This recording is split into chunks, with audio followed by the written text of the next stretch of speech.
Hello बच्चों, आज हम लोग स्टार्ट करेंगे रिलेशन चैप्टर।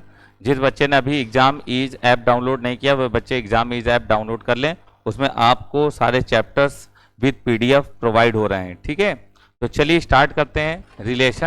रिलेशन देखिए बहुत इंपॉर्टेंट टॉपिक होता है। रिलेशन समझना बहुत ज़रूरी है क्योंकि ये टॉपिक फंक्शन का एक बड़ा फंक्शन, रिलेशन, फंक्शन और सेट, ये तीनों टॉपिक से क्वेश्चन बढ़िया बढ़िया बनते हैं। ठीक है, तो देखिए रिलेशन की शुरुआत होती है ऑर्डर पेयर से। किससे शुरुआत होती है भाई? ऑर्डर पेयर से। तो इसकी शुरुआत होती है ऑर्डर पेयर से। तो ऑर्डर पेयर क्या होता है? ऑर्डर पेयर को लिखने का तरीका क्या होता है? जैसे हमने ए कामा बी लिखा तो ये ऑर्डर पेयर होगा रिलेशन के अंतर्गत। ठीक है, ये होता है फर्स्ट एलिमेंट और ये होता है सेकेंड एलिमेंट। बात को समझना, फर्स्ट एलिमेंट और सेकेंड एलिमेंट ये होता है। ठीक है, अब देखिए ये ऑर्डर पेयर है। जैसे हमने लिखा, सपोज दैट जैसे हमने लिखा ए सी कामा डी इज इक्वल टू 2 कामा 3, तो बताएं सी और डी का वैल्यू क्या होगा? तो ये खुद कह रहा है ये ऑर्डर पेयर इसके बराबर है, तो सी का वैल्यू 2 होगा और डी का वैल्यू क्या होगा? 3 होगा। ठीक है ना, मतलब फर्स्ट एलिमेंट 2 है और सेकंड एलिमेंट क्या है? 3 है। बात समझ पा रहे हो कि नहीं? ठीक, तो ये हम शुरुआत करें, भी धीमे धीमे चीजें आगे बढ़ाएंगे। तो देखिए इसमें जो मेन बात आती है वो आती है what is the Cartesian product. ठीक है, तो हम लोगों को पढ़ना पड़ेगा इसमें कार्टेशियन प्रोडक्ट क्या होगा। तो इसको जरा हम हटाते हैं। ठीक है ना, कार्टेशियन प्रोडक्ट पढ़ते हैं। तो हेडिंग डालिएगा कार्टेशियन प्रोडक्ट। कार्टेशियन प्रोडक्ट कि what is the Cartesian product. Cartesian product क्या है? ठीक है, देखिए कार्टेशियन प्रोडक्ट में क्या होता है, जैसे हमने ए बराबर लिखा 1 कामा 2 कामा 3 और बी बराबर जैसे हमने लिखा ए कामा बी। क्लियर है? ए बराबर 1 कामा 2 कामा 3 एंड बी बराबर ए कामा बी।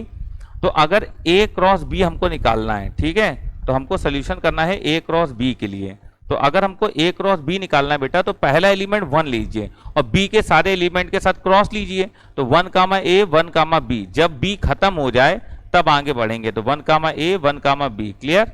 अब देखो 2 कामा ए 2 कामा बी, तो 2 कामा ए एंड 2 कामा बी ये आएगा। फिर 3 कामा ए 3 कामा बी, तो आगे क्या आएगा? 3 comma a and 3 comma b. Clear है? तो ये आएगा इस तरीके से। तो ये हमारा ए क्रॉस बी आया। क्लियर? अब अगर हमको बी क्रॉस ए बनाना हो सपोज दैट, तो बी क्रॉस ए बनाने के लिए आप क्या करोगे? आप लिखोगे ए कामा 1 ए कामा 2 ए कामा 3। क्या लिखोगे? ए कामा 1 ए कामा 2, ठीक है ना, और ए कामा 3। क्लियर? अब b comma 1 b comma 2 b comma 3, तो b comma 1 b comma 2 and b comma 3। इस तरीके से हम लोग इसको लिखेंगे। आई होप आप बात समझ पाए होगे। ठीक है, बड़ा आसान होता है, बहुत आसान होता है, बट आप समझते चलो, जो हम बता रहे हैं उसको समझते चलो, बहुत मजा आएगा आपको पढ़ने में। ठीक है ना, तो ये होगा ए क्रॉस बी और ये होगा बी क्रॉस ए। ठीक है, तो देखिए इसमें ऑर्डर पेयर गिनिए, तो 1 2 3 4 5 6, यहाँ पर 1 2 3 4 5 6, तो यहाँ 6 ऑर्डर पेयर है। तो अगर ए में एलिमेंट 3 है और बी में एलिमेंट 2 है, तो number of element of A अगर हम m मान लें और number of element of B अगर हम n मान लें, तो number of element in A cross B क्या होगा? तो ए क्रॉस बी में नंबर ऑफ एलिमेंट होगा mn। बात को याद रखना है, ए क्रॉस बी में नंबर ऑफ एलिमेंट कितने होंगे? mn, मतलब नंबर ऑफ ऑर्डर पेयर। तो ये number of order pair A cross B में क्या होगा? mn होगा। ठीक है, आप देखिए ना, ए में 3 एलिमेंट बी में 2 एलिमेंट, तो 3 × 2 6 होगा, तो 6 ऑर्डर पेयर बनेंगे। तो आप गिनिए ना 1 2 3 4 5 6 ऑर्डर पेयर होंगे कि नहीं होंगे? बात समझ पा रहे हो ना? बहुत बढ़िया टॉपिक, बहुत बढ़िया टॉपिक, आपको बहुत मजा आएगा इसको पढ़ने में। नोट करिए इतना।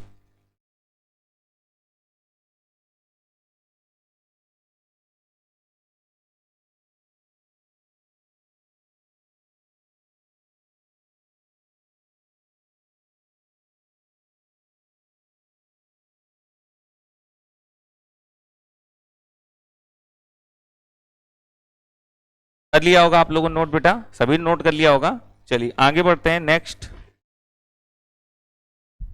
अब देखिए नेक्स्ट हम लोग पढ़ते हैं मिसिंग ऑर्डर पेयर, कि मिसिंग ऑर्डर पेयर कैसे निकाला जाता है। मिसिंग ऑर्डर पेयर, देखिए मिसिंग ऑर्डर पेयर निकालने का तरीका क्या होता है, जरा बात को ध्यान दीजिएगा।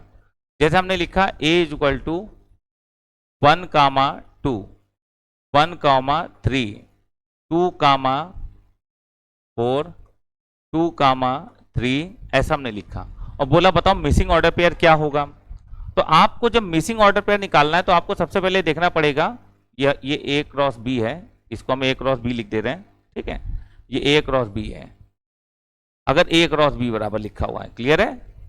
तो अब ए बराबर क्या है, तो ए है आगे वाला, तो आगे वाला कौन है 1 1 2 2, तो मतलब 1 2 ये है। और बी वाला कौन है बेटा, बी वाला है 2 3 4, तो 2 3 4 ये बी वाला है। क्लियर। तो ए में कौन है 1 1 2 2 मतलब 1 2, और बी में कौन है 2 3 4 3, तो मतलब 2 3 4 ये बी में है।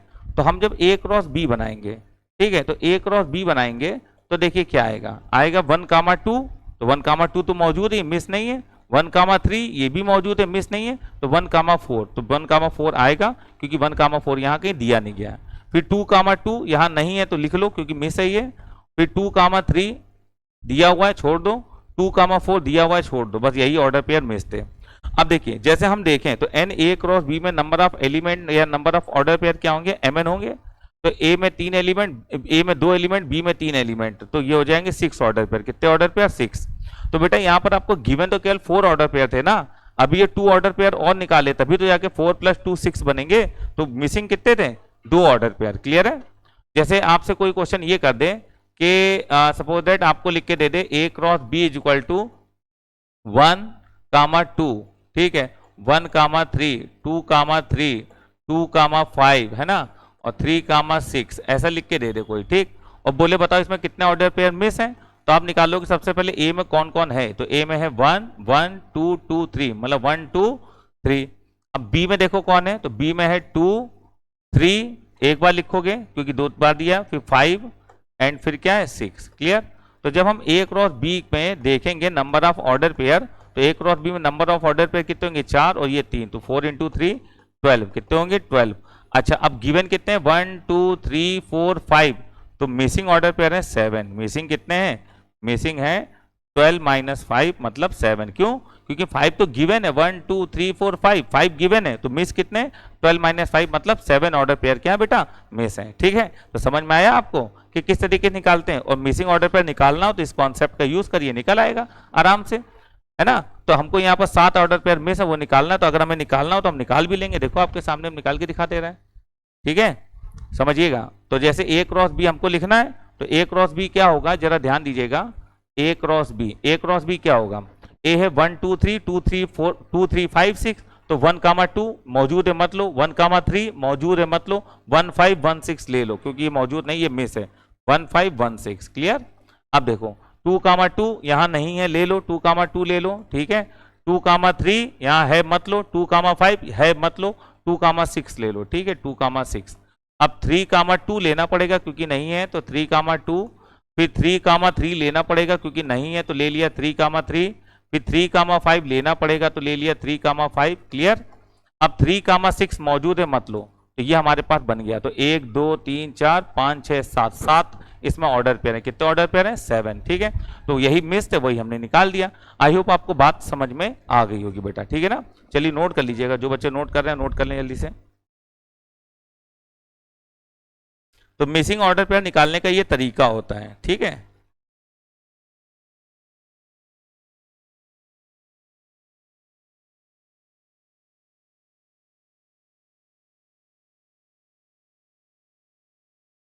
चलिए कर लिया होगा आप लोगों ने, तो इसको हटा दे रहे हैं। अब हम लोगों को मेन बात करनी है रिलेशन की। किसकी, रिलेशन की। ठीक है, तो रिलेशन, रिलेशन में हम लोग क्या लिखेंगे जरा बात को समझिएगा।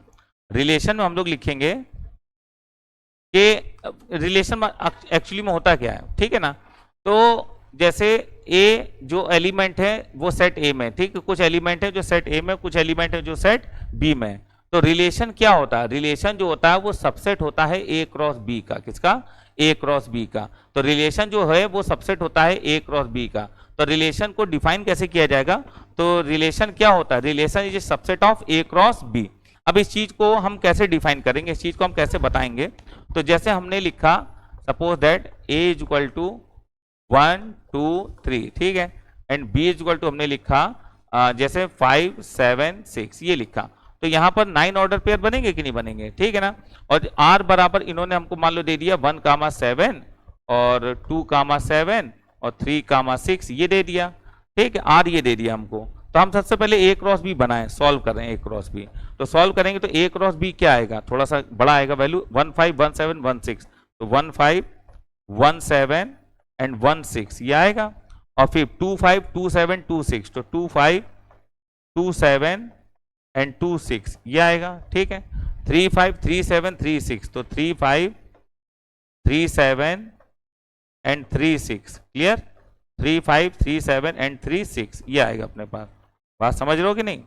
ठीक है ना बेटा, तो ये आएगा अपने पास 3 5 3 7 3 6। अब देखिए क्या 1,7 यहाँ मौजूद है? बिल्कुल है। 2,7 मौजूद है? बिल्कुल है 2,7। और 3,6 मौजूद है? बिल्कुल। तो ये वाले सारे एलिमेंट इसके अंदर मौजूद हैं। तो जब बेटा सारे एलिमेंट एक बड़े सेट के अंदर दिख जाएं आपको, जैसे 1,7 हमको दिख रहा है तो 1,7 क्या होगा? देखो 1,7 ये दिख रहा है, 2,7 हमको ये दिख रहा है, ठीक है, एंड 3,6 हमको ये दिख रहा है। तो जब कुछ एलिमेंट एक बड़े सेट के अंदर दिख जाए तो हम समझ जाएंगे कि छोटा वाला सेट पूरा पूरा सबसेट है किसमें? ए क्रॉस बी में। आई होप आप बात समझ पा रहे होगे। ठीक है, तो रिलेशन क्या होता है? Relation is a subset of A cross B. Relation A cross B का सबसेट होता है। देखो अभी तो शुरू करा है, अभी तो बहुत मजा आएगा, ये तो अभी शुरुआत है। ठीक है ना, अभी तो हम एक एक चीज आपको बिल्कुल डिफाइन कर देंगे बेहतरीन से, आप समझ जाओगे बढ़िया से इस चीज को। फटाफट फटाफट नोट करते चलो सभी लोग, जल्दी नोट करते चलो।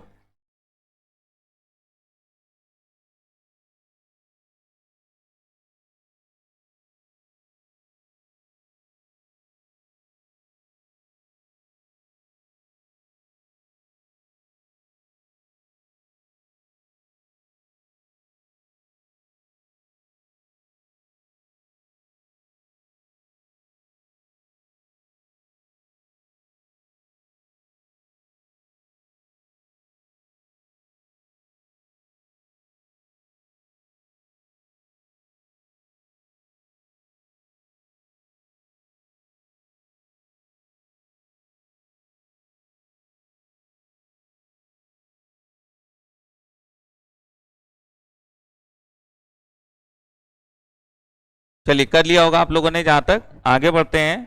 ठीक है ना, चलिए नेक्स्ट एक क्वेश्चन और लेते हैं, एक क्वेश्चन और लेते हैं। जरा क्वेश्चन लिखिएगा, A R equal to 2m 3n। R equal to, question लिखिएगा 2, m एंड 3, n।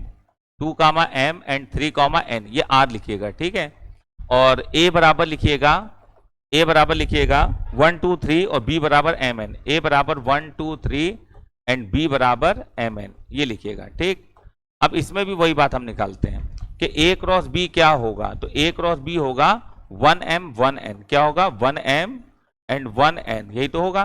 फिर 2m 2n, फिर क्या होगा? 2m 2n, यही तो होगा 2m 2n। और फिर होगा 3m 3n, फिर होगा 3m एंड 3n ये आएगा। क्यों भाई, क्लियर है? बात समझ पा रहे हो कि नहीं? यही तो आएगा। तो यहां पर कॉमा लगा देते हैं। समझ में आई बात कि नहीं आई? अब ये देखो, ए आर में 2m है तो हमारे पास 2m है, 3n है हमारे पास 3n है, मतलब R is a subset of A cross B. I hope आप बात समझ रहे होगे बेटा सभी लोग। R is a subset of A cross B. ठीक है, तो मेरे हिसाब से आपको ये बात समझ में आ गई होगी कि R is a subset of A cross B. R क्या है? ए क्रॉस बी का सबसेट है। ठीक है, तो नोट कर लीजिए आर हमेशा ए क्रॉस बी का सबसेट होगा, ये बात आप याद रखिएगा। ठीक है, चलिए आगे बढ़ते हैं। ये चीज देख लीजिएगा आप लोग, वीडियो रोक के नोट भी कर लिया करो। अब आगे बढ़ते हैं, आगे लिखिएगा डोमेन एंड रेंज। अगर हम लोगों को रिलेशन चैप्टर में डोमेन और रेंज निकालना हो तब कैसे निकालेंगे? तो domain and range, domain and range. तो डोमेन और रेंज कैसे निकालेंगे रिलेशन में? देखिए डोमेन का मतलब, सबसे पहले डोमेन क्या होता है? डोमेन तो जैसे ऑर्डर पेयर नहीं होता 2, 5, तो हमने बोला था ये फर्स्ट होता है और ये सेकंड एलिमेंट होता है। तो डोमेन क्या होता है? डोमेन होता है set of first element, set of first element of A cross B. ठीक है, तो ए क्रॉस बी का जो फर्स्ट एलिमेंट है उसका जो वैल्यू होगा वो डोमेन में आ जाता है। ठीक है, अब मान लीजिए जैसे ए क्रॉस बी ना दे के आपको रिलेशन दे दिया जाए तो आप यहाँ पर आर लिख लो। ठीक है, यहाँ पर क्या लिख लो? आर लिख लो। Set of first element of R, क्योंकि ज्यादातर आर ही दिया जाता है। और सेकंड पॉइंट है रेंज, कि रेंज क्या होती है? रेंज, तो बेटा रेंज देखो क्या होती है? रेंज, तो रेंज क्या होती है? रेंज होगी set of second element, set of second element, set of second element of R. Clear? अब इसके लिए हम लोग एक एग्जाम्पल लेंगे, एक एग्जाम्पल बनाएंगे हम लोग, ठीक है ना, एक एग्जाम्पल बनाएंगे, बढ़िया सा बेहतरीन सा एग्जाम्पल बनाएंगे, एक मजेदार, मजा आ जाए जिसमें। एग्जाम्पल नंबर 1 हमने लिखा A क्रॉस B, जैसे हमने लिखा सपोज दैट 1,2 है ना, 3,1 एंड 2,3, ठीक। A क्रॉस B ना बोलो, इसको R बोल दो, ठीक है ना, हम लोग R में करेंगे, A क्रॉस B के लिए नहीं करेंगे, ये R है। अब हमसे कह रहा है कि बताओ इस रिलेशन का रेंज क्या होगा, what is the range of this relation, what is the range, ठीक है, व्हाट इज द रेंज, तो इसका रेंज क्या है, क्लियर। तो अगर हमको इसका रेंज बोल रहा है तो रेंज कैसे निकालेंगे, तो रेंज निकालने का तरीका क्या है, सेकंड एलिमेंट। तो रेंज हम लोग जब निकालेंगे तो उसको कैसे लिखेंगे, देखिएगा रेंज, तो सेकंड एलिमेंट का सेट, तो 2 1 एंड 3, तो आप इसको सही से लिखना चाहो तो ऐसे लिख दो 1 2 एंड 3, ये रेंज हो गया। अब मान लीजिए कोई पूछ दे कि डोमेन क्या होगा, ठीक, डोमेन, तो डोमेन देखिए क्या होगा, फर्स्ट एलिमेंट, तो डोमेन क्या है, फर्स्ट एलिमेंट, तो फर्स्ट एलिमेंट 1 3 2, मतलब कि 1 2 3, ये डोमेन हो गया इसका, क्लियर है, बताइए। अच्छा, अगर क्लियर हो गया हो तो जरा इस क्वेश्चन का रेंज डोमेन निकालिए, R is equal to 1,2 1,3 and 2,3, ठीक है, इसका रेंज और डोमेन बताइए, what is the range and what is the domain, करिए जरा इसको, what is the range and what is the domain, इस क्वेश्चन का रेंज और डोमेन बताना हमको, ठीक है ना, इस क्वेश्चन का रेंज और डोमेन बताना है। तो देखिए कर लिया होगा आपने, तो डोमेन होगा फर्स्ट एलिमेंट मतलब 1 1 2 मतलब 1 2, रेंज होगा सेकंड एलिमेंट मतलब कि 2 3, ये रेंज हो गया, ठीक है। तो डोमेन और रेंज ये रहा आपके सामने, आई होप आप बात समझ पा रहे होगे, ठीक है ना, क्लियर है, क्यों भाई। अब जरा हम एक क्वेश्चन और बढ़िया बनाते हैं आपके लिए, बेहतरीन क्वेश्चन बनाते हैं, जरा देखना समझना। एक क्वेश्चन देखिए, मजेदार क्वेश्चन है, जैसे मान लीजिएगा रेंज और डोमेन को हम फिगर वाले मेथड से कैसे रिप्रेजेंट करते हैं, जैसे ये हमने बनाया A और ये हमने बनाया B, ठीक है, तो यहां लिख दिया 1 2 3 4 और यहां हमने लिख दिया A B C D E F G H, तो सेट A में ये एलिमेंट है, सेट B में ये एलिमेंट है, क्लियर। अब हम जरा एक काम इसमें कर रहे हैं, एक बहुत बढ़िया काम करेंगे, आपको मजा आ जाएगा कि ऐसा काम आपने देखा नहीं होगा। तो 1 को हमने जोड़ा H से, किसे जोड़ा, S से, 4 को हमने जोड़ा B से, ठीक, 2 को हमने जोड़ा इसको A से जोड़ा, इसको B से जोड़ा, इसको जोड़ा हमने C से, ठीक है। अब कोई हमसे बोले कि ये बताओ रेंज क्या होगी, clear, what is the range and what is the domain, clear है। तो अब रेंज और डोमेन क्या होगी, तो अगर हमको रेंज लिखनी, क्या लिखनी है बेटा, रेंज, तो रेंज जो होगी वो ये वाला एलिमेंट x बोला जाता है, ये वाला एलिमेंट y बोला जाता है, तो रेंज ये h ए 1 किससे जुड़ रहा है, h से जुड़ रहा है, तो रेंज में h आएगा, 2 किससे जुड़ रहा है, b से, तो b आएगा, 3 किससे जुड़ रहा है, c से, तो c आएगा, एंड 4 किससे जुड़ रहा है, a से, तो a आएगा, क्लियर। तो ये रेंज के एलिमेंट हो गए, h हो गया c b a, h c b a, correct. अब कोई पूछे कि डोमेन क्या होगा, तो कोई क्या पूछे, हम ही पूछ रहे हैं डोमेन क्या होगा, कोई कौन होता पूछने वाला, ठीक है। तो अब डोमेन क्या होगा, तो डोमेन ये 1 2 3 4, तो डोमेन होगा 1 2 3 4, क्लियर, तो ये डोमेन होगा, क्लियर है, समझे। अच्छा, अब मान लीजिए कोई आके आपसे कान में पूछ दे चुप्पे से कि कोडोमेन बताओ क्या होगा, तो कोडोमेन क्या होगा, जरा इस चीज को समझना, codomain, what is the codomain, ठीक है, कोडोमेन, बेटा देखो कोडोमेन का मतलब होता है इस सेट में जो वैल्यू है वो पूरी कोडोमेन की वैल्यू होती है, तो कोडोमेन रेंज के बराबर हो सकता है या रेंज कोडोमेन का सबसेट हो सकता है, मतलब रेंज में कम एलिमेंट होते हैं, कोडोमेन में ज्यादा एलिमेंट होते हैं, ज्यादा दोनों बराबर हो सकते हैं रेंज और कोडोमेन, ठीक है ना। तो ये A B C D E F G है, जितना B में दिया है वो सब A B C D E F G H, ये A B C D E F G H, ये सब कोडोमेन है, ठीक है ना। तो कोडोमेन, तो रेंज क्या होती है, कोडोमेन के अंदर से कुछ एलिमेंट जिससे मैपिंग हो रही हो या जिससे ये कनेक्ट हो रहा हो, वो सारे एलिमेंट रेंज और डोमेन के अंतर्गत आते हैं, और जो इसमें टोटल एलिमेंट होते हैं वो कोडोमेन के अंतर्गत आते हैं, ठीक है ना। तो टोटल एलिमेंट बी क्या होंगे, कोडोमेन में। आई होप आप बात समझ पा रहे होगे, ठीक है, कोई दिक्कत कोई समस्या नहीं हो रही होगी, ठीक। तो ये हम लोग ने रेंज और कोडोमेन के बारे में पढ़ा है, तो ये रेंज हो गया बेटा, सिंपल सी बात है। ये क्या हो गया अपने पास, ये अपने पास हो गया रेंज, ठीक है, and domain, range and domain, ठीक। चलिए इसको नोट कर लीजिए, फिर अगला क्वेश्चन करते हैं। अगला क्वेश्चन करते हैं, या ध्यान देना। अगला क्वेश्चन देखिए, एक मजेदार क्वेश्चन करते हैं हम लोग। लिखिएगा, देखिए r इज इक्वल टू 1,2, 1,3, 2,4, 2,5, 2,6। ठीक, find out range and domain. Find out range and domain, तो रेंज और डोमेन क्या होगा? Find out range and domain, range and domain क्या होगा? हम प्रैक्टिस सीट भी कराएंगे आपको, आप उसकी टेंशन ना लीजिए, प्रैक्टिस सीट भी कराएंगे। Find out the range and domain, तो रेंज और डोमेन बताएं क्या होगा। तो देखो, रेंज और डोमेन अगर हमको निकालना है तो इस सवाल का सोल्यूशन जब करेंगे कि what is the range and domain, तो 1 1 2 2, तो डोमेन क्या होगा? First element. तो फर्स्ट में कौन आ रहा है? 1 आ रहा है, 2 आ रहा है, बस फर्स्ट में 1 2 आ रहा है। और रेंज अगर निकालेंगे तो रेंज में क्या होगा? रेंज में होगा 2 3 4, सेकेंड एलिमेंट 2 3 4 5 6, है ना, 5 6। रेंज में यही है, 2 है, 3 है, 4 है, 5 है, 6 है, ये आ रहा है। क्लियर? समझ में आ रही बात कि नहीं आ रही है? ठीक है ना? तो मेरे हिसाब से आप सभी बच्चों को बात समझ में आ रही होगी, कोई दिक्कत कोई समस्या नहीं होगी। ठीक है,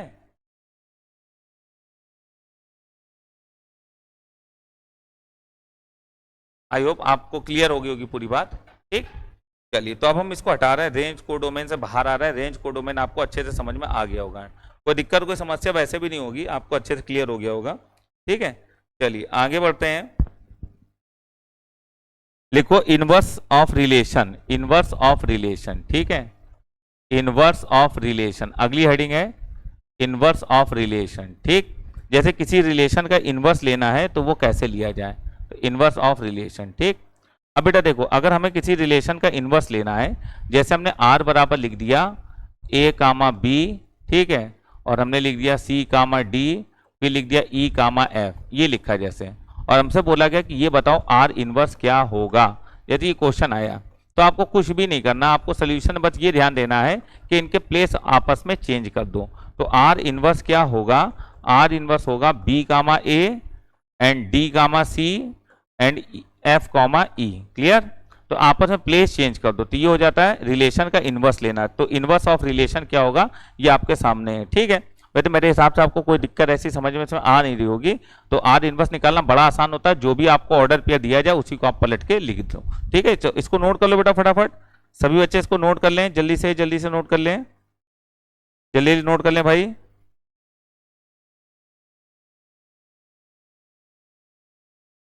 कर लिया? चलो, तो एक इंपॉर्टेंट पॉइंट हम आपको लिखवाने जा रहे हैं, जरा उसको लिखिएगा। एक बहुत ही ज्यादा इंपॉर्टेंट पॉइंट है, उसको जरा लिखिएगा आप लोग। लिखो, एक पॉइंट हमने लिखवाया था आपको, यदि सेट ए में m एलिमेंट हो और सेट बी में n एलिमेंट हो, तो a क्रॉस b में नंबर ऑफ एलिमेंट क्या होंगे? तो a क्रॉस b में नंबर ऑफ एलिमेंट होंगे mn। कितने होंगे? mn। सेकंड, सेट ए में m एलिमेंट, सेट बी में n एलिमेंट, तो नंबर ऑफ रिलेशन बोलता है, नंबर ऑफ रिलेशन। तो नंबर ऑफ रिलेशन पूछेगा a टू b में क्या होगा, तो a से b में नंबर ऑफ रिलेशन की संख्या, तो 2 की पावर में mn, ये आपको याद रखना है। ठीक है, तो नंबर ऑफ रिलेशन का फार्मूला होता है 2 की पावर में mn। ठीक, जैसे हम आपसे ये बोलें कि na इज इक्वल टू 3, मतलब a में 3 एलिमेंट है, and nb is equal to 2, मतलब b में 2 एलिमेंट है, तो a क्रॉस b में जो नंबर ऑफ एलिमेंट होंगे वो होंगे 3 इंटू 2, मतलब 6। लेकिन अगर हम पूछे number of relation, number of relation के नंबर ऑफ रिलेशन कितने होंगे, तो नंबर ऑफ रिलेशन होंगे बेटा 2 की पावर में mn, मतलब 2 की पावर में 6, मतलब 64। आंसर क्या होगा? 64। 2 की पावर में 6, आंसर 64। तो नंबर ऑफ रिलेशन होंगे 64। आई होप आप बात समझ रहे होगे, नंबर ऑफ रिलेशन 2 की पावर में mn होगा। ठीक है, चलिए नोट कर लीजिए फटाफट, फटाफट नोट कर लो भाई जल्दी से, जब नोट हो जाए तो बता दीजिएगा, क्योंकि अब हम लोगों को स्टार्ट करना है मेन बात, टाइप्स ऑफ रिलेशन। ठीक है, types of relation, I hope आपने नोट कर लिया होगा सभी ने। अब हेडिंग डालिएगा टाइप्स ऑफ रिलेशन। ठीक, तो हम इसको मिटा रहे हैं पूरा, types of relation, types of relation. ठीक, टाइप्स ऑफ रिलेशन,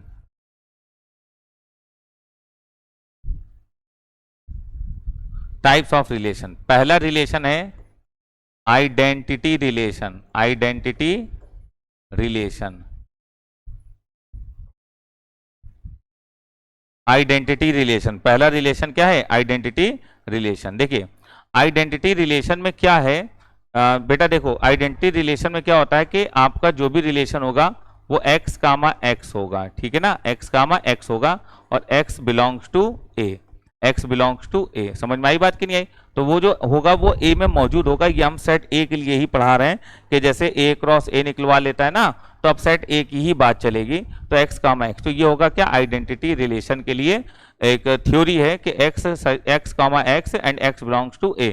तो x के सारे एलिमेंट a में होने चाहिए और ऑर्डर पेयर कैसा होगा? x कामा x रूप का होगा। तो मेरी बात आपको शायद समझ में आ गई होगी। अब देखिए जब हम इसके लिए एग्जाम्पल करेंगे तब हम इस चीज को और अच्छे से समझ पाएंगे, ठीक है। तो इसको हम चाहें तो बॉक्स में बंद कर ले रहे हैं, कोई दिक्कत नहीं ऐसी, ठीक है ना।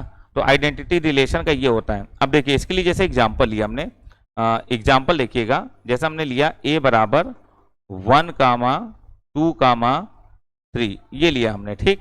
तो आइडेंटिटी रिलेशन अगर बनाना है 1 2 3 का, तो वो ये होगा रिलेशन इस प्रकार से 1 कामा 1, 2 कामा 2 एंड 3 कामा 3। इसके अंतर्गत अगर आ गया तो हम समझ जाएंगे कि ये आइडेंटिटी रिलेशन है। क्यों? क्योंकि x कामा x आना चाहिए, 1 का 1 1, 2 का 2 2, 3 का 3 3, ठीक। जैसे एक सवाल हम अपने मन से और बनाते हैं, जैसे हमने एक एग्जांपल लिया a इज इक्वल टू, जैसे हमने लिया a comma b comma c और हमने रिलेशन लिखा जो हमको एग्जाम में गिवन है, मान लो a comma a and b comma b। हमसे बोला गया कि बताओ ये कैसा आइडेंटिटी रिलेशन है या नहीं है, तो हम कहेंगे भैया c का cc तो दे दो, जब cc मिलेगा तभी तो बाइक चलेगी। क्यों? 160 cc होता है अपाचे आरटीआर 160 cc। तो वही चीज cc नहीं है इसमें, तो हम लिखेंगे c कामा c का ऑर्डर पेयर मिस है, c कामा c का ऑर्डर पेयर मिस है, ठीक है।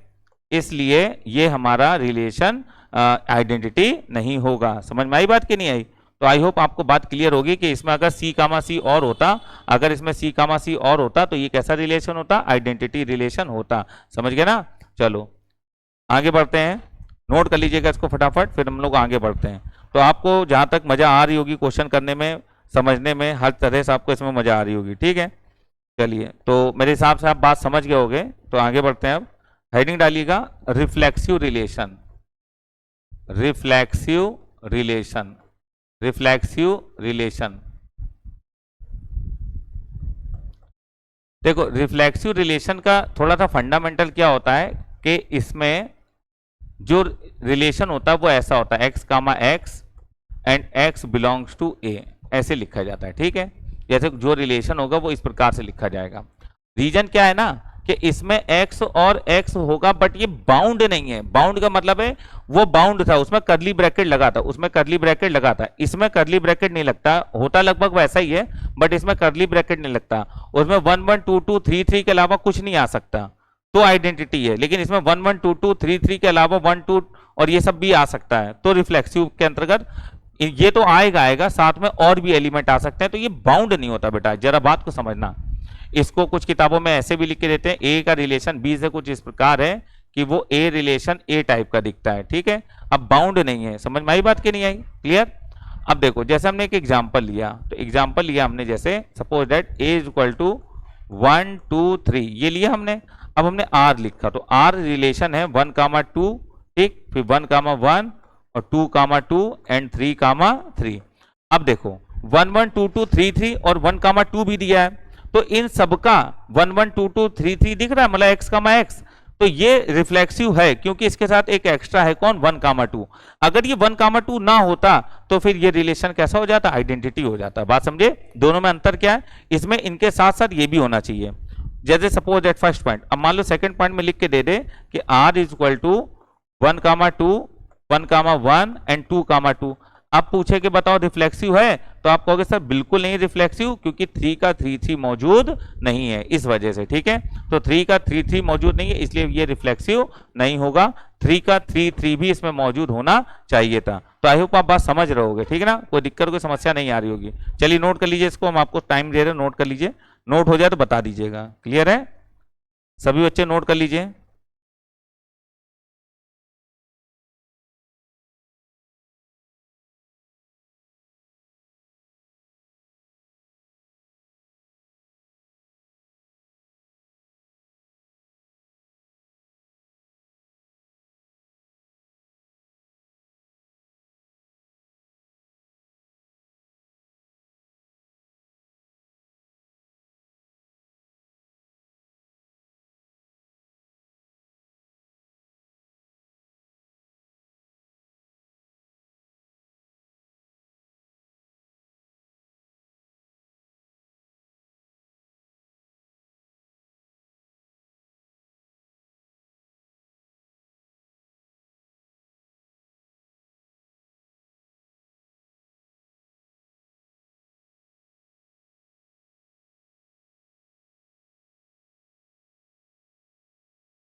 चलिए, आई होप आपने ये सब नोट कर लिया होगा।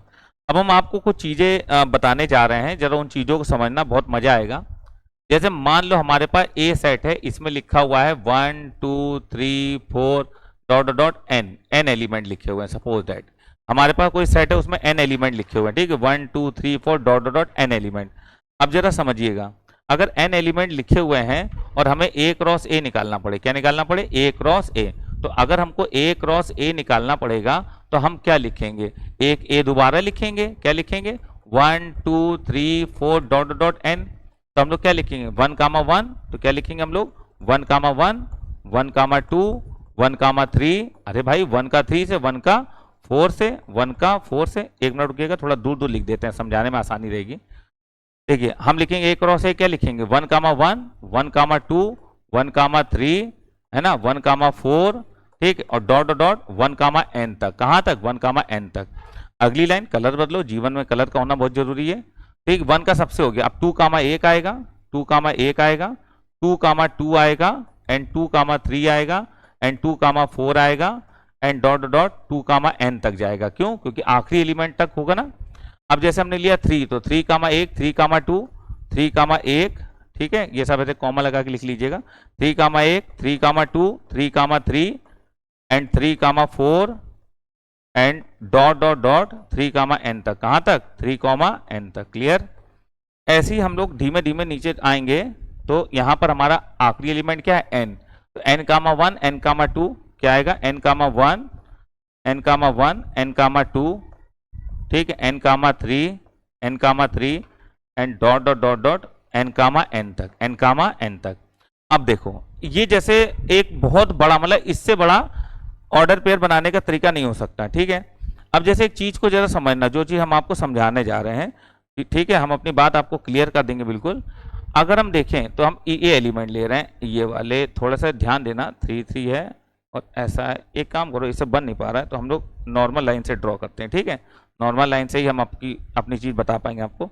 जैसे ये है 2 2 3 3 एंड ऐसे करके एन एन तक। कहाँ तक, एन एन तक, ठीक है ना। ये इतना हिस्सा देखो, ये जो हमने बाउंड्री बनाई है, क्या ये जो बाउंड्री है वो बाउंड्री में 1 1 2 2 3 3 4 4 5 5 6 6 एन एन तक है। तो अगर हम इस चीज को देखें तो ये सब एलिमेंट रिफ्लेक्सिव के अंतर्गत आते हैं। बोलो आते हैं कि नहीं आते हैं, हैं? बिल्कुल आते हैं, रिफ्लेक्सिव के अंतर्गत तो आते हैं। और ए क्रॉस ए में टोटल एलिमेंट कितने होंगे, तो टोटल एलिमेंट होंगे एम एन। कितने होंगे, एम एन। बट ए में भी एन एलिमेंट है और बी में भी एन एलिमेंट है, तो टोटल एलिमेंट हो गए एन स्क्वायर। कितने हो गए, एन स्क्वायर। क्लियर। तो हमसे कोई पूछे कि ये बताओ इसके ऊपर कितने एलिमेंट है, इसके नीचे कितने एलिमेंट है, तो इसके ऊपर हम एलिमेंट p मान लें और इसके नीचे एलिमेंट हम p मान लें। क्यों, क्योंकि जितने ऊपर होंगे उतने तो नीचे होंगे। देखो 1 2 है तो 2 1 है, 1 3 है तो 3 1 है ना, तो 3 2 है तो देखो 3 2 है तो 2 3 है। तो हम लोग ये समझ गए कि टोटल एलिमेंटों की जो संख्या होगी बेटा, टोटल एलिमेंटों की जो संख्या होगी वो n स्क्वायर होगी। अब ये एलिमेंट p है, ये तो हमें पता 1 1 2 2 3 3, तो ये n एलिमेंट है। कितने एलिमेंट है, n। ये कितने एलिमेंट है, n, ठीक है ना। तो ये हो गया प्लस का n, और इसके नीचे देखो एलिमेंट कितने हैं, p, तो ये हो गया प्लस का p। तो ये जो टोटल एलिमेंट है वो किसके बराबर है, n स्क्वायर के बराबर है। तो ये हो गया हमारे पास क्या, 2p is equal to n square minus n, then p is equal to आएगा n square minus n divided by 2। तो ये हमारे पास आ गया p का वैल्यू। p का वैल्यू मतलब इसके ऊपर भी n square minus n by 2 element होंगे और इसके नीचे भी n square minus n by 2 element होंगे। समझ में आ रही बात कि नहीं आ रही है। तो रिफ्लेक्सिव अगर होना है तो बेटा ये एलिमेंट तो आने ही चाहिए और साथ में कोई भी आ सकता है। मतलब कि ये भी, ये जो एलिमेंट है ये कितने हैं, ये टोटल एलिमेंट है n square minus n by 2 इतने एलिमेंट, और नीचे भी है n square minus n by 2। तो इतने ही एलिमेंट इस डायगोनल के ऊपर है, इतने ही एलिमेंट इस डायगोनल के नीचे हैं। और जब ये टोटल एलिमेंट को जोड़ा जाएगा तो वो n स्क्वायर के बराबर आएगा। आई होप आप बात समझ रहे होगे बेटा मेरी, हम कहना क्या चाहते हैं ये आपको क्लियर हो रहा होगा, ठीक है ना। बोलिए, समझ रहे हो ना बेटा, ठीक। चलो अब यहीं से एक बड़ा इंपॉर्टेंट रिजल्ट भी आएगा निकल के। रिजल्ट क्या है, जरा हम उसको लिख दे रहे हैं तोता वाले कलर से, ठीक है ना, यहां पर लिखे दे रहे हैं, लिखेगा number of reflexive relation, number of reflexive relation, अभी हम सिर्फ ऑर्डर पेयर में बता रहे हैं आपको सॉल्व करना, अभी हम वाले सवाल अलग बताएंगे जो सेट बिल्डर फॉर्म में होते हैं उनको हम अलग बताएंगे, ठीक है। नंबर ऑफ रिफ्लेक्सिव रिलेशन, इसका आंसर होता है 2 की पावर में n स्क्वायर माइनस एन, 2 की पावर में n स्क्वायर माइनस एन, ये फॉर्मूला होता है, ठीक है। तो 2 की पावर में n स्क्वायर माइनस एन ये रिफ्लेक्सिव रिलेशन का क्या होता है, फॉर्मूला होता है। इसको आप लोग याद रखना, 2 की पावर में n स्क्वायर माइनस एन, ठीक। आई होप आप बात समझ रहे होगे। तो नंबर ऑफ रिफ्लेक्सिव रिलेशन, इसमें हम स्टार बना दे रहे हैं, बढ़िया से स्टार स्टार सब बना के लिख लो, ठीक है ना। नंबर ऑफ रिफ्लेक्सिव रिलेशन का ये फॉर्मूला है, ठीक। 2 की पावर में n square minus N, number of reflexive relation. I hope आपको बात समझ में आ रही होगी, ठीक है।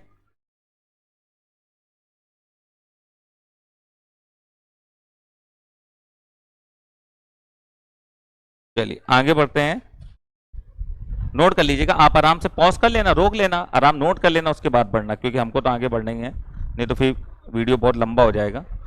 चलो देखो, अब बेटा देखो जरा ध्यान दो, ये आपको रिफ्लेक्सिव रिलेशन समझ में आया। इसके लिए हम एक एग्जांपल लेते हैं, जैसे हमने लिखा a इक्वल टू 1 2 5 7 8, ये लिया।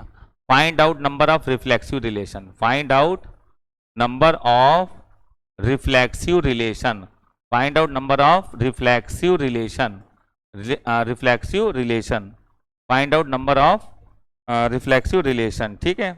तो नंबर ऑफ रिफ्लेक्सिव रिलेशन हमको निकालना है, रिफ्लेक्सिव रिलेशन।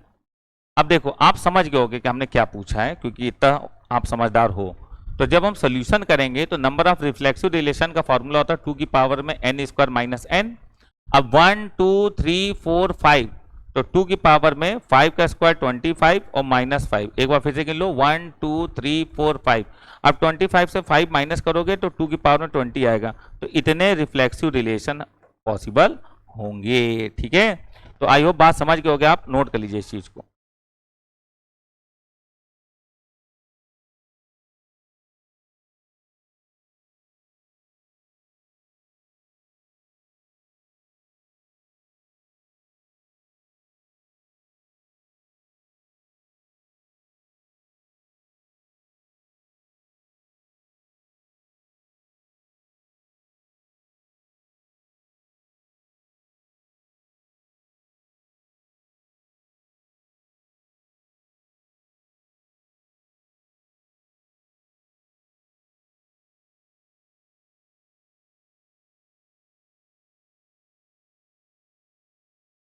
लिया होगा आप लोगों ने, बेटा बताएं, सभी ने नोट कर लिया ना, ठीक है। तो अब हम इसको हटा देते हैं, ये तो सबको समझ में आ गया होगा। अब बात आती है यहाँ पर सेकंड, जो अगला रिलेशन है सिमेट्रिक रिलेशन, क्या है, सिमेट्रिक रिलेशन, क्लियर। तो सिमेट्रिक रिलेशन की बात आएगी, हम लोग बात करेंगे अब सिमेट्रिक रिलेशन की, सिमेट्रिक सिमेट्रिक रिलेशन, ठीक है। तो हिंदी वाले बच्चे समझ सकते हैं सममित संबंध, ठीक है। सिमेट्रिक रिलेशन मतलब सममित संबंध। बेटा सिमेट्रिक रिलेशन का सीधा सा मतलब है कि अगर कभी भी आर जो रिलेशन दिया है वो आर इनवर्स के इक्वल आ जाए तो आप समझ जाओ वो रिलेशन सिमेट्रिक होगा।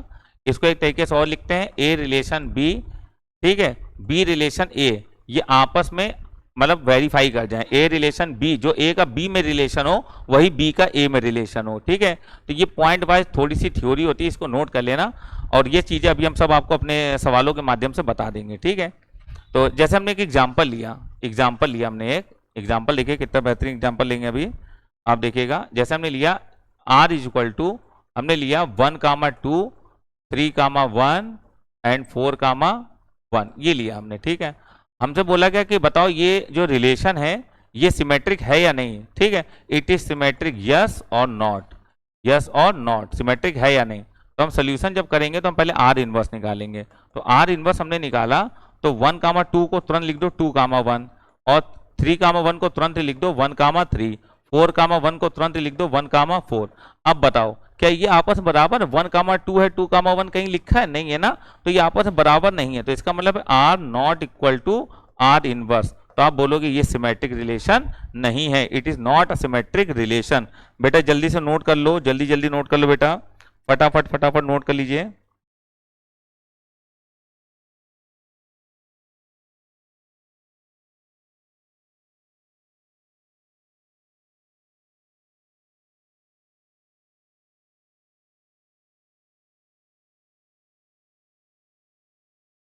चलिए कर लिया।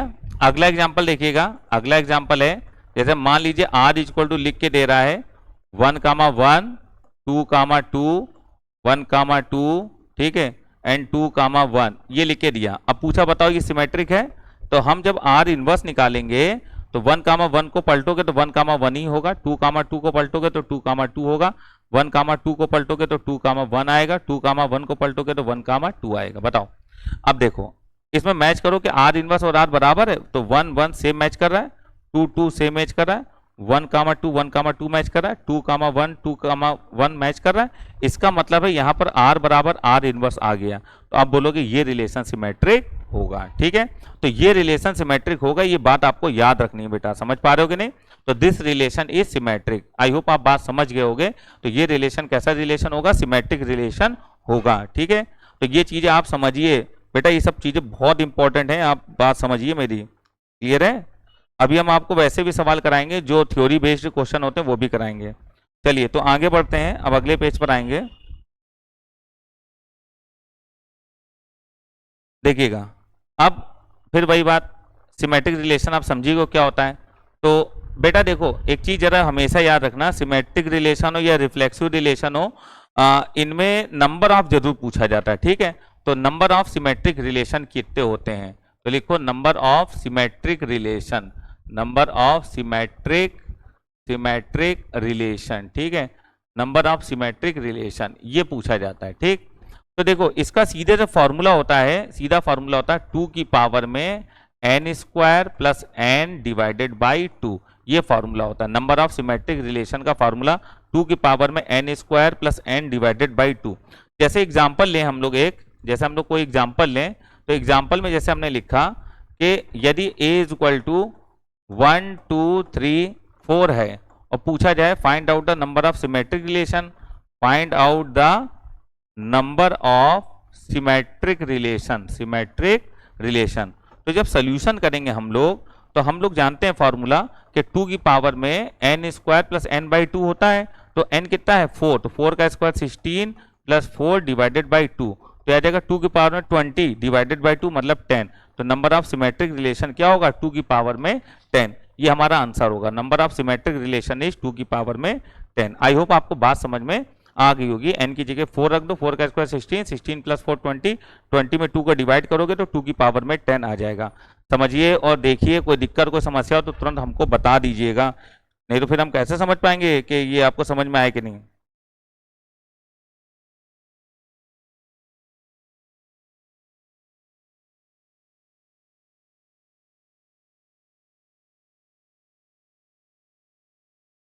ठीक है, चलिए अब एक बढ़िया सा पॉइंट लिखवाते हैं आपको, यहां पर लिखिएगा, लिखिए।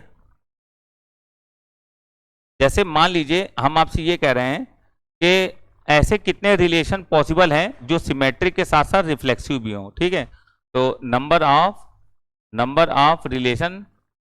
Of relation which is symmetric and reflexive both, that means हम बोल सकते हैं एन एस इंटरसेक्शन आर, मतलब कि सिमेट्रिक भी और रिफ्लेक्सिव भी हो, दोनों ऐसे कितने रिलेशन पॉसिबल हैं? तो 2 की पावर में n square minus n by 2, ये वो रिलेशन होते हैं जो सिमेट्रिक और रिफ्लेक्सिव दोनों होते हैं, मतलब सिमेट्रिक के साथ साथ रिफ्लेक्सिव भी होते हैं। तो सिमेट्रिक और रिफ्लेक्सिव दोनों रिलेशन पॉसिबल हो तो ऐसे होंगे 2 की power n square minus n by 2। तो मेरे हिसाब से आपको बात समझ में आ रही होगी। अब जैसे मान लीजिए कोई हमसे ये पूछ दे, जरा बात समझना बेटा, कोई हमसे ये पूछ दे कि समझना एक चीज बताने जा रहे हैं, जो मान लीजिए कोई हमसे ये पूछ दे कि ऐसे कितने रिलेशन हैं जो केवल जैसे बोल देता है नहीं कि ओनली रिफ्लेक्स या ओनली सिमेट्रिक, इस तरीके से बोल देता है। तो how many number of relation which are symmetric but not reflexive, तो how many relation which are symmetric, how many relation which are symmetric but not reflexive। इसका मतलब है only symmetric। तो इसको लिखोगे कैसे? इसको लिखोगे सिमेट्रिक हो बट रिफ्लेक्सिव ना हो तो s माइनस आर, मतलब कि सिमेट्रिक में से रिफ्लेक्सिव ना हो तो s माइनस आर। तो इसका मतलब ये हुआ, इसको लिखा कैसे जाता है? इसको लिखा जाता है ns minus N S intersection R. देखो आपको हमने सेट जब पढ़ाया था तो बताया था कि ये जो वैल्यू होती है ये ए और बी होती है, ठीक है, और ये होता है ए माइनस बी और ये होता है ए इंटरसेक्शन बी। अगर हमको ए माइनस बी निकालना है तो हमको पूरे ए में से क्या माइनस करना पड़ेगा, ए इंटरसेक्शन बी, तभी तो ए माइनस बी निकलेगा। तो ए माइनस बी का वैल्यू निकालने का तरीका हमने बताया था, पूरे में से किसको माइनस कर दो, ए इंटरसेक्शन बी को। तो हमने एन ए से माइनस करा एन ए इंटरसेक्शन बी, ये पढ़ाया था ना आपको क्लास में, सबको पता भी होगा। तो वैसे ही एस माइनस आर का मतलब ओनली सिमेट्रिक, तो ओनली सिमेट्रिक का मतलब है सिमेट्रिक में से माइनस कर दो सिमेट्रिक और रिफ्लेक्सिव दोनों।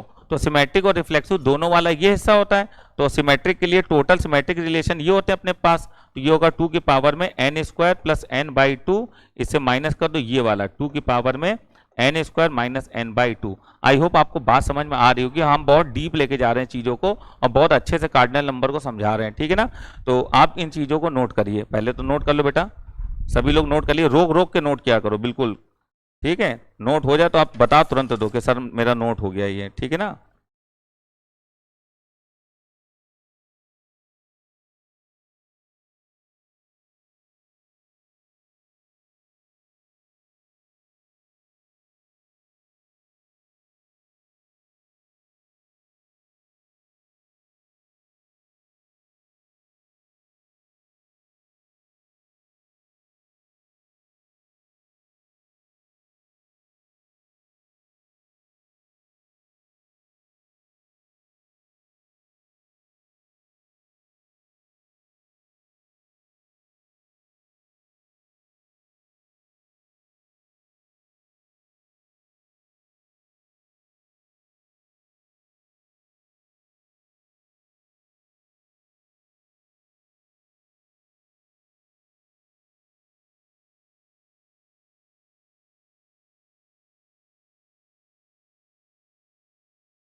बिलो ने कर लिया होगा बेटा, नोट कर लिया होगा मेरे हिसाब से, ठीक है ना।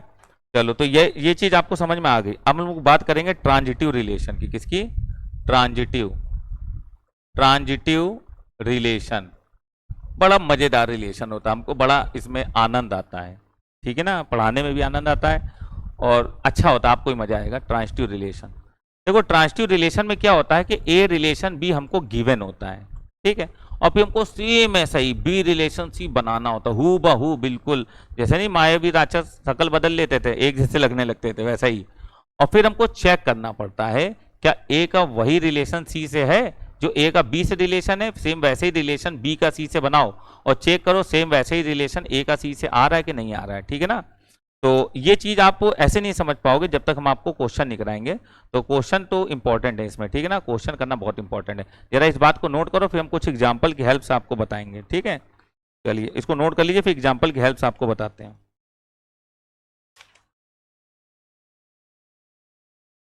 चलिए एक एग्जाम्पल लेते हैं, ठीक है ना, सीट से एग्जाम्पल करा दें, जो जो अपना डीपीपी होता है उसी से। तो लिखिए 4 कामा ए 9 कामा 13 4 कामा 13।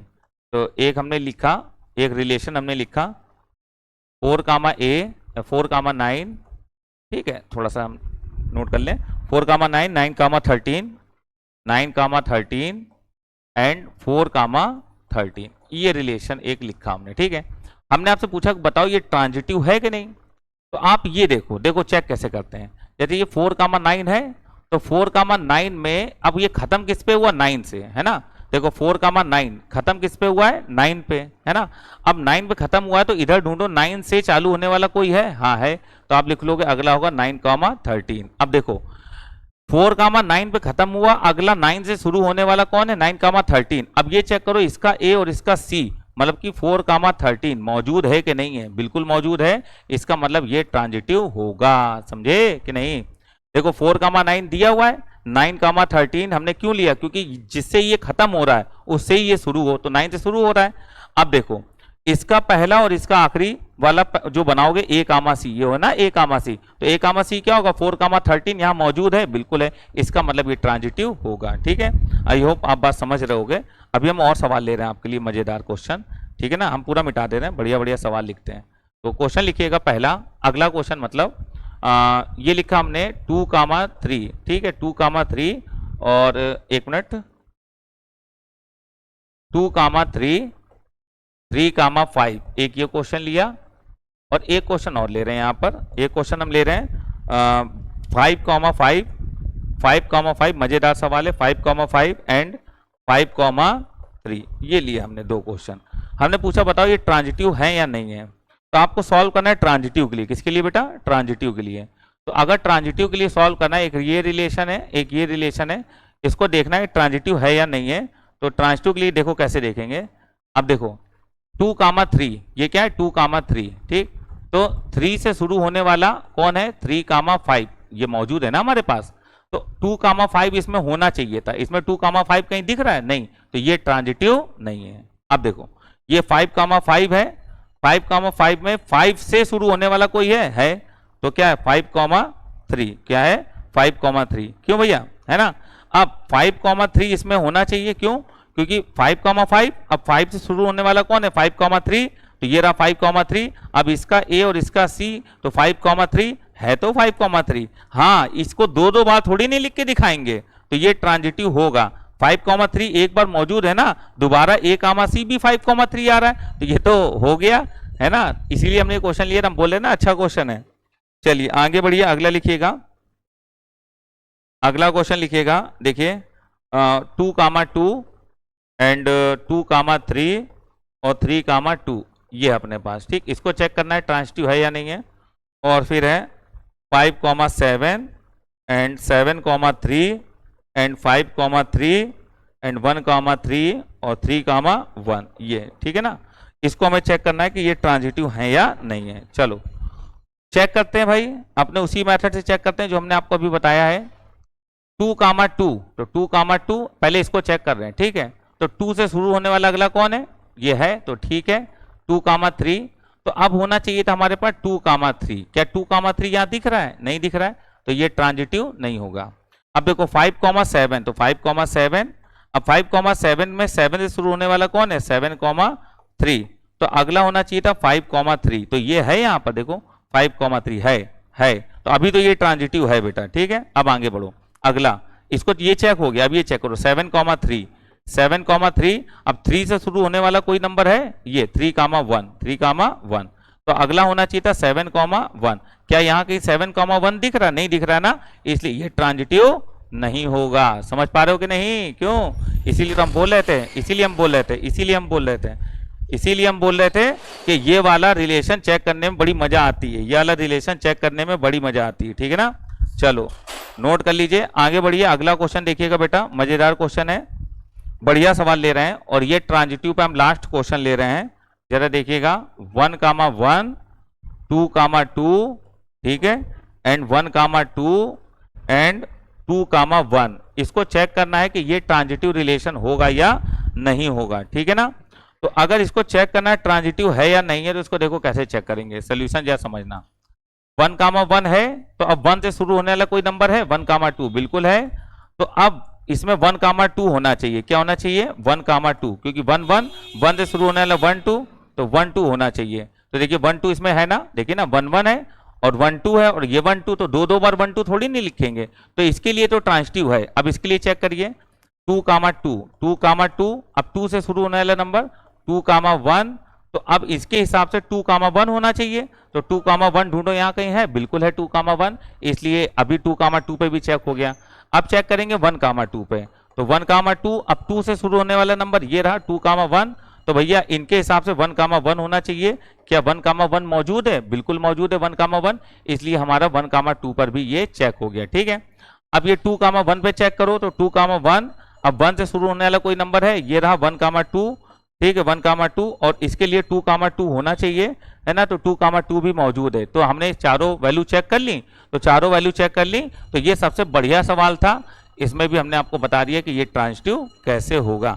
अगर फिर भी आपको कोई डाउट, कोई समस्या हो तो कमेंट बॉक्स में जरूर लिखना, हम उसका आपको वीडियो के माध्यम से सोल्यूशन प्रोवाइड करेंगे। ठीक है, तो अभी इसके आगे अभी बहुत कुछ पढ़ना है, लेकिन वो हम लोग अगली क्लास में पढ़ेंगे, वरना वीडियो बहुत बड़ा हो जाता है तो आप लोग मन लगा के पढ़ते नहीं हो, इसलिए मन लगा के पढ़िए। बेटा देखिए, एक चीज है समझ लीजिए, अगर आपको पास होना है एग्जाम में तो आपको बहुत मेहनत करनी पड़ेगी। ठीक है, हलवा एग्जाम देने नहीं जा रहे हो आप, इंडिया का टफेस्ट एग्जाम देने जा रहे हो। ठीक है, इसलिए आपको बहुत पढ़ना पड़ेगा, बहुत मेहनत करनी पड़ेगी। ठीक है, चलिए फिर मिलते हैं हम लोग अगली क्लास में, जब तक के लिए टाटा बाय बाय।